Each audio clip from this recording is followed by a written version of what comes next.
ପିଲାମାନେ ଆମେ ଆଜି ପୁଣି କିଛି ଅବଜେକ୍ଟିଭ ଟାଇପ୍ ପ୍ରଶ୍ନର ସମାଧାନ କରିବା।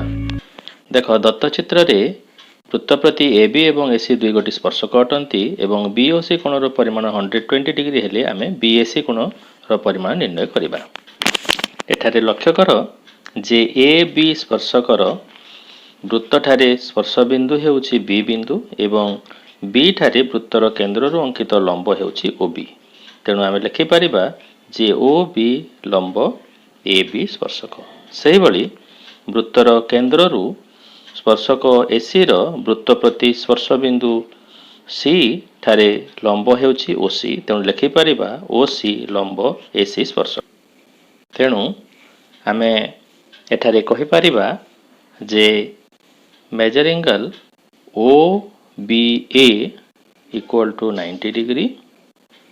ସେହିଭଳି OC AC ପ୍ରତି ଲମ୍ବ, ତେଣୁକରି measure angle OCA ର ପରିମାଣ 90 ଡିଗ୍ରୀ ବୋଲି ଆମେ କହିପାରିବା। ତାହେଲେ measure angle BOC ର ପରିମାଣ ଆମକୁ ଦତ୍ତ ଅଛି ଯେ 120 ଡିଗ୍ରୀ ଆମକୁ ଦିଆଯାଇଛି ପ୍ରଶ୍ନରେ। ଆମେ OBAC ଚିତ୍ରକୁ ଲକ୍ଷ୍ୟ କରିବା। ଦେଖ OBAC ଚିତ୍ରଟି ଏକ ଚତୁର୍ଭୁଜ ଅଟେ ଏବଂ ଆମେ ଜାଣିଛୁ ଚତୁର୍ଭୁଜର ଚାରି କୋଣର ପରିମାଣର ସମଷ୍ଟି 360 ଡିଗ୍ରୀ। ତେଣୁ ଏଠାରେ BAC କୋଣର ପରିମାଣ ନିର୍ଣ୍ଣୟ କରିବାକୁ ହେଲେ ଆମେ 360 ଡିଗ୍ରୀରୁ ଅନ୍ୟ ତିନି କୋଣର ପରିମାଣର ସମଷ୍ଟିକୁ ବିଯୋଗ କରିନେବା। ତେଣୁ ଲେଖିଲେ 360 degree minus measure angle BOC plus measure angle B plus measure angle C। ବର୍ତ୍ତମାନ ଲେଖିନେବା 360 ଡିଗ୍ରୀ ମାଇନସ୍ BOC ର ପରିମାଣ 120 ଡିଗ୍ରୀ ଆମକୁ ଦିଆଯାଇଛି। B କୋଣର ପରିମାଣ ଏବଂ C କୋଣର ପରିମାଣ ଉଭୟ 90 ଡିଗ୍ରୀ ବୋଲି ଆମେ ବର୍ତ୍ତମାନ ଜାଣିଲେ। ତାହେଲେ ପୁଣି ଯୋଗ କରିନେବା 360 ଡିଗ୍ରୀ ମାଇନସ୍ 120, 90 ଏବଂ 90ର ଯୋଗଫଳ ହେବ 300। ତେଣୁକରି ଆମେ 360ରୁ 300କୁ ବିଯୋଗ କରିବା, ଆମକୁ ମିଳିବ 60 ଡିଗ୍ରୀ। ତାହେଲେ ଆମେ ପାଇଲେ ଯେ measure angle BAC 60 ଡିଗ୍ରୀ। ଦତ୍ତ ଅଛି BOC କୋଣର ପରିମାଣ 120 ଡିଗ୍ରୀ ଏବଂ ଆମେ B ବିନ୍ଦୁ C ବିନ୍ଦୁରେ 90 ଡିଗ୍ରୀ ବୋଲି ଜାଣିଲେ ଏବଂ ଆମକୁ ମିଳିଲା BAC କୋଣର ପରିମାଣ 60 ଡିଗ୍ରୀ।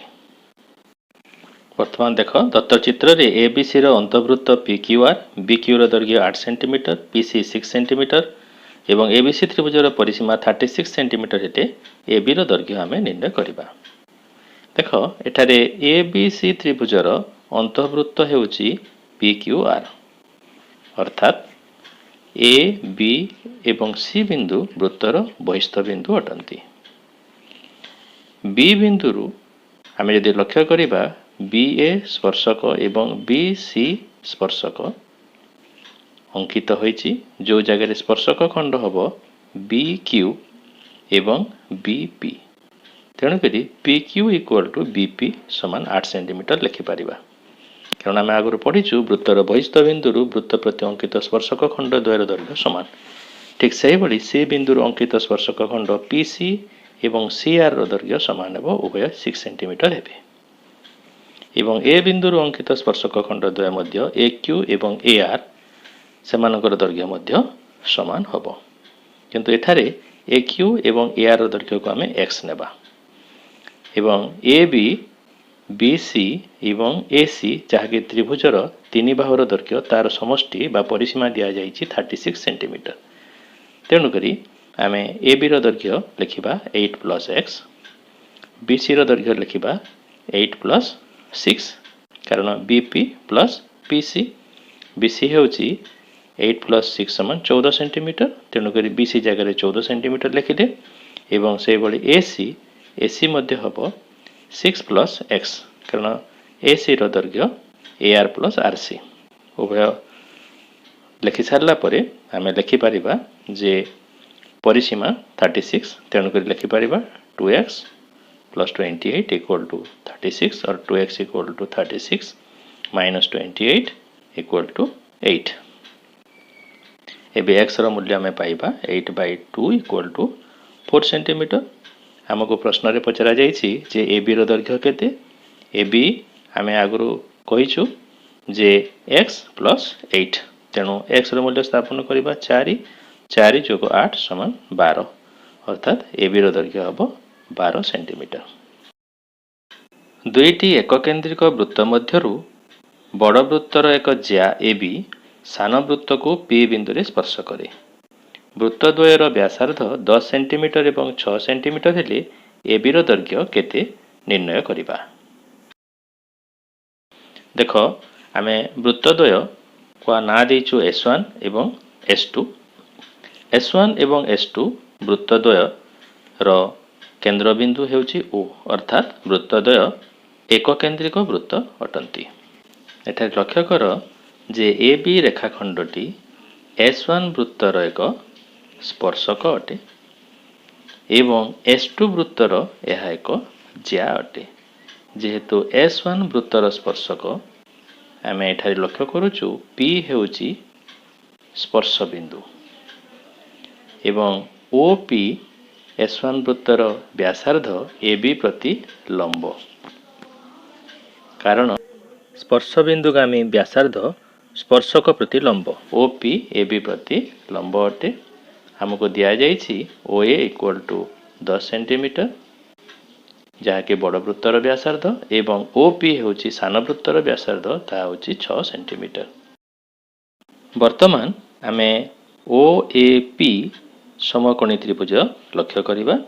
ଏଠାରେ AP ସ୍କୋୟାରର ଦୈର୍ଘ୍ୟ OA ସ୍କୋୟାରର ଦୈର୍ଘ୍ୟ ବିଯୋଗ OP ସ୍କୋୟାରର ଦୈର୍ଘ୍ୟ ସଙ୍ଗେ ସମାନ ହେବ। OA ଜାଗାରେ 10 ଲେଖିବା, ତେଣୁ 10ର ସ୍କୋୟାର ମାଇନସ୍ 6ର ସ୍କୋୟାର OP ହେଉଛି 6, ତେଣୁ ଆମେ 10ର ସ୍କୋୟାର ନିର୍ଣ୍ଣୟ କଲେ 100, 6ର ସ୍କୋୟାର କଲେ 36, ବିଯୋଗ କଲେ ପାଇଲେ 64, ତେଣୁ AP ପାଇବା 64ର ବର୍ଗମୂଳ ସମାନ 8 ସେଣ୍ଟିମିଟର। ପିଲାମାନେ ଲକ୍ଷ୍ୟ କର ଯେ S2 ବୃତ୍ତରେ OP AB ପ୍ରତି ଲମ୍ବ ଆଗରୁ ଆମେ ଏହା କହିସାରିଛୁ ଏବଂ AB ହେଉଛି S2 ବୃତ୍ତର ଏକ ବ୍ୟାସ ଭିନ୍ନ ଜ୍ୟା। ଆମେ ଆଗରୁ ଉପପାଦ୍ୟରେ ପଢ଼ିଛୁ ବୃତ୍ତର ବ୍ୟାସ ଭିନ୍ନ ଜ୍ୟା ପ୍ରତି ବୃତ୍ତର କେନ୍ଦ୍ରରୁ ଅଙ୍କିତ ଲମ୍ବ ଉକ୍ତ ଜ୍ୟାକୁ ସମଦ୍ୱିଖଣ୍ଡ କରେ। ତେଣୁ ଏଠାରେ AB ସମଦ୍ୱିଖଣ୍ଡ ହେବ P ବିନ୍ଦୁଠାରେ ଏବଂ ଆମେ ଲେଖିପାରିବା AP ର ଦୈର୍ଘ୍ୟ PB ର ଦୈର୍ଘ୍ୟ ସହିତ ସମାନ। ତେଣୁ ଆମେ AB ର ଦୈର୍ଘ୍ୟ ନିର୍ଣ୍ଣୟ କରିବା। AB ହେବ AP ର ଦୈର୍ଘ୍ୟର 2 ଗୁଣ ବା 2AP। 2 into AP ର ଦୈର୍ଘ୍ୟ ଆମେ ପାଇଛୁ 8 ସେଣ୍ଟିମିଟର, ତେଣୁ ଲେଖିବା 16 centimetre. AB equal to 16 centimetre ପାଇଲେ। ଗୋଟିଏ ସରଳ ରେଖାର ଏକ ନିର୍ଦ୍ଦିଷ୍ଟ ବିନ୍ଦୁରେ ସରଳ ରେଖାଟି ସର୍ବାଧିକ କେତେ ଗୋଟି ବୃତ୍ତର ସାଧାରଣ ସ୍ପର୍ଶକ ହୋଇପାରିବ? ଆମେ ଏହି ପ୍ରଶ୍ନର ଏବେ ସମାଧାନ କରିବା। ଦେଖ ପିଲାମାନେ, ମୁଁ ଏକ ସରଳ ରେଖା ଅଙ୍କନ କରୁଛି। ଏହି ସରଳ ରେଖାର ନାଁ ଦେଇଛି L। L ଉପରିସ୍ଥ ଏକ ବିନ୍ଦୁ ନେଲି P ବିନ୍ଦୁ ଦେଇ ଏକ ବୃତ୍ତ ଅଙ୍କନ କଲି ଏବଂ ଏହି ବୃତ୍ତର ସ୍ପର୍ଶକ ହେଉଛି L ସ୍ପର୍ଶ ବିନ୍ଦୁ P। ସେହିଭଳି ଆଉ ଅନେକ ଗୁଡ଼ିଏ ବୃତ୍ତ ମୁଁ P ବିନ୍ଦୁ ଦେଇ ଅଙ୍କନ କରିବି। ମନେକର ବୃତ୍ତ ଗୁଡ଼ିକ S1, S2, S3 ଏପରି ଆମେ ନାମକରଣ କରିବା। ଏ ପ୍ରତ୍ୟେକ ବୃତ୍ତର ସାଧାରଣ ସ୍ପର୍ଶକ ହେବ L ସରଳରେଖା ଏବଂ ସ୍ପର୍ଶ ବିନ୍ଦୁ ହେବ P। ସେହିପରି ସରଳରେଖାର ଅନ୍ୟ ପାର୍ଶ୍ୱରେ ମଧ୍ୟ ମୁଁ P ବିନ୍ଦୁ ଦେଇକି ଅନେକ ଗୁଡ଼ିଏ ବୃତ୍ତ ଅଙ୍କନ କରିପାରୁଛି। ତାହେଲେ এই ପ୍ରତ୍ୟେକ ବୃତ୍ତର ସାଧାରଣ ସ୍ପର୍ଶକ L ସରଳରେଖା ହେବ ଏବଂ ସ୍ପର୍ଶ ବିନ୍ଦୁ P ହେବ। ତେଣୁ ଆମେ କହିପାରିବା ଯେ P ବିନ୍ଦୁଠାରେ L ସରଳରେଖା ଅସଂଖ୍ୟ ବୃତ୍ତର ସାଧାରଣ ସ୍ପର୍ଶକ ହୋଇପାରିବ। ମନେ ରଖ, P ବିନ୍ଦୁଠାରେ L ସରଳରେଖା ଅସଂଖ୍ୟ ବୃତ୍ତର ସାଧାରଣ ସ୍ପର୍ଶକ ହୋଇପାରିବ।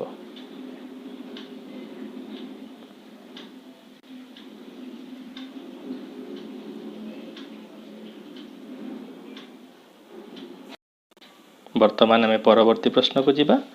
ଦତ୍ତ ଚିତ୍ରରେ major angle D equal to 55 degree ହେଲେ ମେଜର ଆଙ୍ଗଲ A ର ପରିମାଣ କେତେ ନିର୍ଣ୍ଣୟ କରିବା। ତାହେଲେ ଏହି ପ୍ରଶ୍ନରେ ଲକ୍ଷ୍ୟ କର ଦୁଇ ଗୋଟି ବୃତ୍ତ ପରସ୍ପରକୁ ଦୁଇଟି ବିନ୍ଦୁରେ ଛେଦ କରନ୍ତି। ମନେକର ଆମେ ସେହି ବୃତ୍ତଦ୍ୱୟର ଆମେ ନାଁ ଦେବା। ମନେକର ଗୋଟିଏ ବୃତ୍ତକୁ ଆମେ S1 ନାଁ ଦେଲେ ଏବଂ ଅନ୍ୟ ବୃତ୍ତଟିକୁ ଆମେ S2 ନାମରେ ନାମିତ କଲେ। ଏବଂ ବୃତ୍ତଦ୍ୱୟ ପରସ୍ପରକୁ ଯେଉଁ ବିନ୍ଦୁ ଦୁଇଟିରେ ଛେଦ କରିଛନ୍ତି ତାର ନାଁ ଦେଲେ ପି ବିନ୍ଦୁ ଏବଂ କ୍ୟୁ ବିନ୍ଦୁ। ଏବଂ ଏହି ପି ବିନ୍ଦୁ ଏବଂ କ୍ୟୁ ବିନ୍ଦୁକୁ ସଂଯୋଗ କରି ଏକ ରେଖାଖଣ୍ଡ ଆମେ ପାଇବା। ସେହି ରେଖାଖଣ୍ଡଟି ଉଭୟ ବୃତ୍ତର ଏକ ସାଧାରଣ ଜ୍ୟା ହେବ। ପ୍ରଶ୍ନ ଅନୁସାରେ measure angle D equal to 55 degree दिखाई जहाँकि S2 वृत्त रही। तेणु आम लिखिना S2 वृत्त measure angle D equal to 55 degree. एबे चित्र को लक्ष्य कर S2 वृत्त PQCD चतुर्भुजटी अंतर्लिखित होइछि अर्थात PQCD एक वृत्तांत लिखित चतुर्भुज अटे। आमे पूर्वरु पढ़ीचु जे वृत्तांत लिखित चतुर्भुजर बहिस्थ कोण सहित यार अंतस्थ विपरीत कोणर परिमाण समान हुए। तेणु आमे PQCD चतुर्भुजर Q शीर्ष बिंदु रे बहिस्थ कोण को लक्ष्य करिबा। ताइले PQCD चतुर्भुज जहाँकि वृत्तांत लिखित तार बहिस्थ कोण हबो PQB। ताकू आमे लिखि रखिबा PQB कोणटी PQCD वृत्तांत लिखित चतुर्भुजर एक बहिस्थ कोण अटे। चतुर्भुजर एक बहिस्थ कोण अटे।